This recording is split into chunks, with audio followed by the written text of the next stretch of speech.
கோடை விழா மலர் கண்காட்சியினை ஏற்காடு அண்ணா பூங்காவில் அதனுடைய துவக்க நிகழ்ச்சி நடைபெற்றது. தோட்டக்கலை மலைப்பயிர்கள் துறை இயக்குனர் குமரவேல் மற்றும் மாவட்ட ஆட்சியர் பிருந்தாதேவி உள்ளிட்டோர் கலந்து கொண்டார்கள். இதனை இந்த நிகழ்ச்சியினை வேளாண்மை உற்பத்தி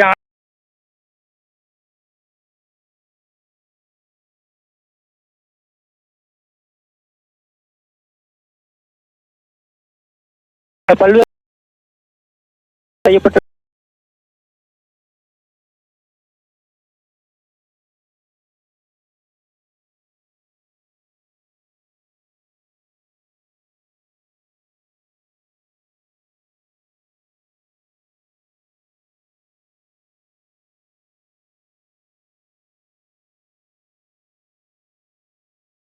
புறப்பட்டு ஏற்காடை சுற்றி காண்பித்து மீண்டும் இரவு சேலம் திரும்புகிற வகையில் ஏற்பாடு செய்யப்பட்டிருக்கிறது.